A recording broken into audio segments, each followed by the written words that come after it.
కుటుంబ సభ్యులు దూషించిన అది అందరూ రెస్పాన్సిబిలిటీ తీసుకోవాలి. ఎస్ శిరీష్ గారు, ఇప్పుడు ఇదేం చిన్న విషయం కాదు, కనబడేది చిన్న విషయం అయితే కాదు. సోషల్ మీడియా అనేది ఖచ్చితంగా సున్నితమైన అంశాలు, కులాలు మతం సున్నితమైన అంశాలను తీసుకొస్తున్నారు. అది పక్కన పెడితే చాలా లూప్ హోల్స్ ఉంటాయి. ఇప్పుడు ఈ సైకోయిజాన్ని టెక్నాలజీతోటే నేను అడ్డుకట్ట వేస్తానని చెప్తున్నారు చంద్రబాబు గారు. అంటే ఏంటి, ఏ విధంగా చేసే అవకాశం ఉంది? ఇక కట్టడి చేసే విధంగా, ఇప్పుడు గట్టిగా యాక్షన్ ప్లాన్ తీసుకునే విధంగా ఏం చేయబోతున్నారు? సార్, మీకు ముందుగా సార్ కేబినెట్ మీటింగ్ లో జరిగిన విషయాన్ని సీఎం గారు మీడియాకి చెప్పారు. కానీ దానికంటే ముందే మేము ఎవడైనా సోషల్ మీడియాలో అనుచిత వ్యాఖ్యలు పెడితే చర్యలు తీసుకుంటాము అని అనడానికి ఉదాహరణగా చేబ్రోల్ కిరణ్ జగన్మోహన్ రెడ్డి గారి భార్య గారి మీద చేశాడని మా సొంత పార్టీ కార్యకర్త మీదే కేసులు పెట్టి రిమాండ్ పెట్టినటువంటి పరిస్థితి అండి మాది. చంద్రబాబు నాయుడు గారు ఎక్కడ ఉపేక్షించరు. ఇకపోతే ఇందాక శ్రీకాంత్ గారు ఒక మాట, అభివృద్ధి చేయటం వీళ్ళకి రాదు, వీళ్ళకి చేత కాదంటే నేను దానికి ఆయన సిద్ధంగా ఉంటాయి. అదొకటి. రెండవది, నాగార్జున గారు, మీకు కూడా నేను ఒక విషయం తెలియజేయాలనుకుంటున్నాను. నాగరాజు గారు, మీకు కూడాను ఫస్ట్ ముందు అభివృద్ధి గురించి అడిగారు కాబట్టి తల్లికి వందనం కింద మేము 10,090 కోట్లు చెల్లింపుతో 67.27 లక్షల మందికి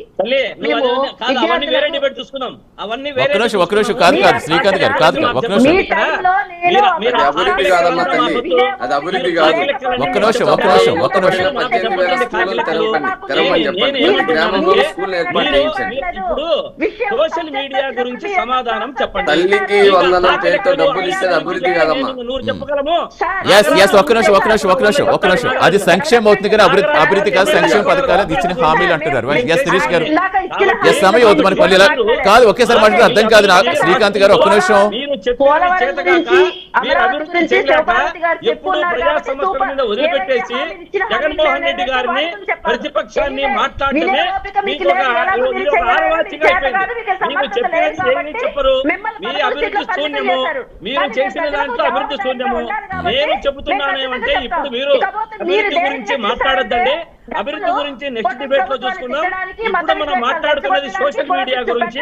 ఈ సోషల్ మీడియాలో మనం ఎలా మాట్లాడాము, ఈ సోషల్ మీడియాను మనం ఎలా నియంత్రించాలి అన్న దాని మీద మాట్లాడాలి. కానీ మీరు కాకిలెక్కలు చెప్తూ మీ అభివృద్ధి మీరు ఊరికే పేపర్ తీసుకొని ఏదంటే చెప్తే మీరు వినడానికి సిద్ధంగా లేము. సాయికృష్ణ గారు,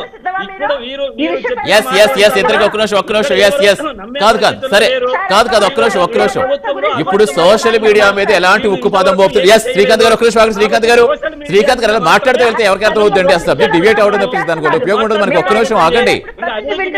మేము చిట్టా తీసుకొని వస్తాము. ఎస్ మాట్లాడదాం. ఆ చట్టాల గురించి కాదు చట్టాల గురించి తర్వాత మాట్లాడదాం. ఇప్పుడు కాదు, ఇప్పుడు వద్దు. ఆ చట్టాలు వద్దు, ఏమొద్దు. ఒక్క నిమిషం మాట్లాడేటప్పుడు ఏదన్నా సరే పోనీ మీరే చెప్పండి సార్. కాదు మళ్ళీ వాళ్ళ వాయిస్ తీసుకుని శ్రీకాంత్ గారు, సరే మీరైతే ఏం చేస్తారు? ఈ సోషల్ మీడియా మీద ఉక్కుపాదం ఊపింది, మీరు ఏం చేస్తారో చెప్పండి. ఇప్పుడు ఎందుకు కాదు, ఇన్ని సమస్యలు ఉన్నప్పుడు రాష్ట్రంలో అలా కాదు. రాష్ట్రంలో ఇన్ని సమస్యలు ఉన్నప్పుడు ఆ సమస్యలు మాట్లాడకుండా ఎందుకు ఇంకా ప్రసారం అనేది ప్రభుత్వం చూసుకుంటుంది. ప్రసారం గురించి లేదంటే న్యాయాలు చూసుకుంటే చట్టాలు చూసుకుంటాయి. మీరు ఇంకా సమస్యలు ఉన్నప్పుడు సమస్యలు పోరాడచ్చు కదా మీరు. వీటి గురించి ఎందుకు జనరల్ గా బయట? ఒక్క నిమిషం ఉండండి శ్రీకాంత్ గారు. ఎస్ సమయం వచ్చి కంక్లూడ్ చేద్దాం ఒక్కొక్క పాయింట్ లో. ఎస్ ఒకటి, మేడం ఇంతకు ముందు వద్దు, మళ్ళీ మేడం ఏమన్నారు మనకు వద్దండి. ఒక్క నిమిషం శ్రీకాంత్ గారు, ఒక్క నిమిషం కాదు ఒక్క నిమిషం. మళ్ళీ మనకి ఎక్కడికి వెళ్తుంది? ఎలా కాదు, సమస్యలు చాలా ఉన్నాయి కదా. సరే నిజంగా జరిగింది వేళ. ఇప్పుడు ప్రభుత్వం, ఇప్పుడు టీడీపీ ఉంది, ఇప్పుడు కూటమి ఉంది, మొన్న మీరున్నారు, అంతకు ముందు టీడీపీ ఉంది, మళ్ళీ రేపు ఎవరు వస్తారో తెలియదు. కానీ పాలసీ అయితే పర్ఫెక్ట్ గా వెళ్ళాలి కదా. కాబట్టి ఇది ఎక్కడో ఫుల్ స్టాప్ పడాలి కదా. కాబట్టి మీరు సమస్యలు ఉన్నప్పుడు సమస్యల గురించి మాట్లాడుకుంటే ఎందుకంటే బయట పోరాటం